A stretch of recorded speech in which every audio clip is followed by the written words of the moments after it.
formons des ingénieurs depuis plusieurs décennies. Mais il faut se rendre à l'évidence. Probablement ce que nous apprenons à l'école ne nous prépare pas à développer l'Afrique. Dans cette salle, si on vous dit de chercher quelque chose fabriqué ici, à part le tam-tam, peut-être l'eau, vous aurez du mal. Si vous allez au supermarché, vous aurez l'impression que vous êtes dans un désert intellectuel. Parce que tout semble importé. Et pourtant, nous dépensons beaucoup pour nos universités, centres de recherche. La vérité, c'est que vous, parents, vous envoyez les enfants à l'université, vous êtes conscients qu'ils n'apprennent pas grand-chose d'utile. Mais vous êtes sous un chantage du diplôme. L'État, de son côté, n'a pas mis la créativité au cœur de son business model. C'est encore le modèle extraverti dont il a hérité.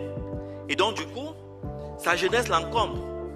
L'université fait un travail de garderie que nous finançons pour avoir la paix.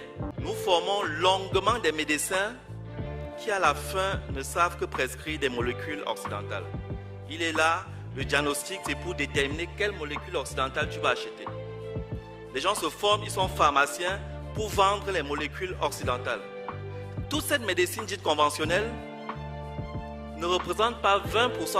L'OMS même dit que 80% des Africains se soignent hors de cette médecine conventionnelle.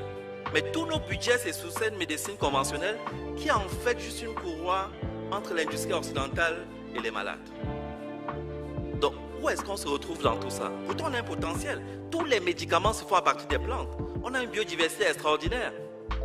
On doit pouvoir faire nos médicaments. On doit pouvoir construire nos intrants de santé. Qui peut faire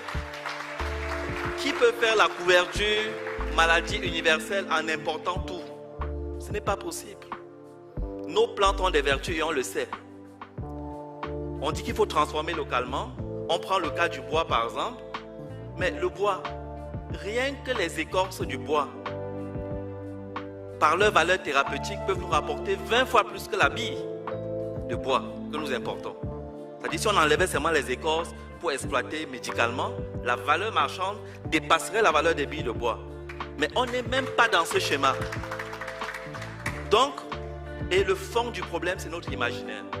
Avant même de regarder les côtés pratiques, techniques, de qu'il n'y a pas de lycée technique et tout ça, ça commence par l'imaginaire. C'est là où on est vaincu. Mon entreprise fabrique des équipements. Et c'est très remarquable. Chaque fois que je vais à une exposition, je présente par exemple un distributeur automatique de boissons. Dès que les gens rentrent, ils voient le distributeur, je fais la démo. La première réaction, c'est « les blancs sont forts ». Je lui dis « mais c'est écrit dessus « Made in Africa ». Il dit « ah bon, donc vous assemblez ?» Je dis que non, on fabrique. Il veut se convaincre qu'il y a quelque chose qui ne va pas. Son cerveau bug. L'idée de la création africaine nous échappe. On est coupé de ça. Et c'est la grande bataille que nous avons menée. C'est les industries créatives. Nous encore, les gens de notre génération tout petits, on faisait au moins les avions avec le papier, on faisait les vélos avec le bambou. Mais les enfants d'aujourd'hui sont sur les écrans. Mais qu'est-ce qu'ils regardent sur les écrans? Si nous envahissons pas cet espace pour qu'ils regardent quelque chose qui leur dit que toutes les sciences viennent de l'Afrique, pour qu'ils regardent quelque chose qui les valorise, ben, ils vont toujours rester dans ce complexe. D'abord, ils ne vont pas consommer local et on est mort. Ils ne vont pas pouvoir innover parce qu'ils ne sont pas dans ce schéma. Donc, on est bloqué à la racine. Les industries créatives, c'est l'enjeu terrible. Et ça se fait avec le numérique. Et le numérique, alors, c'est la mère des batailles. Si nous restons passifs dans le numérique, mais les gens vont nous programmer. C'est-à-dire qu'on va devenir des esclaves consentants. Parce qu'ils nous touchent dans les aspects cognitifs.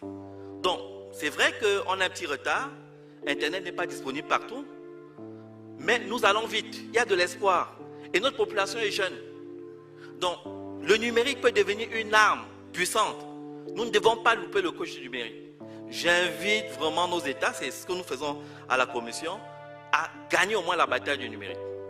Et puis s'interroger sur l'outil lui-même, l'université, et puis le cadre réglementaire. Le système est bâti pour que nous ne fabriquions rien. On vous parle des normes. Dès que vous avez fabriqué quelque chose, le premier fonctionnaire que vous rencontrez, est-ce que c'est conforme à la norme? Il ne sait même pas lui-même de quelle norme il parle. Il n'y a aucun banc d'essai. Il n'y a aucun banc d'essai pour évaluer les normes dont il est question. Ne vous leurrez pas, les normes ne sont pas neutres. Les normes doivent être construites par les Africains en tenant compte de ce qui peut se produire localement et avec un minimum, il faut trouver le juste milieu entre la protection des citoyens et la possibilité pour les Africains de fabriquer. Ça ne se passe pas autrement ailleurs. Et puis on va faire évoluer les normes au fur et à mesure. Et puis la préférence nationale, mais les autres la font bien.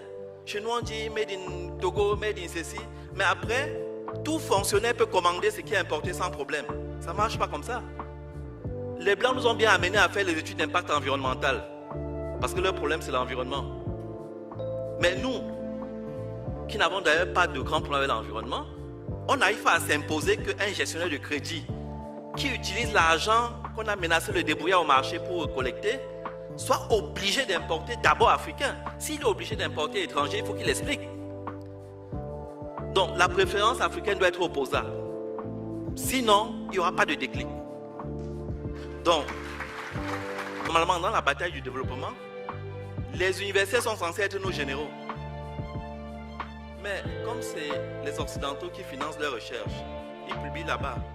Et quand ils sont finis par avoir le grade là-bas, ils viennent ici nous demander des situations de rente, parce que ce sont des grands professeurs. Ils n'ont rien changé sur notre environnement. Il faut sortir d'ailleurs ces structures de l'État et voir comment les contractualiser, les financer contre des résultats concrets pour notre développement. Donc, j'en termine là. Nous sommes héritiers d'une civilisation forte. Nous devons en être fiers, nous devons la défendre. Et on n'a pas à rougir sur le plan des sciences et technologies. Toutes les fouilles archéologiques le montrent.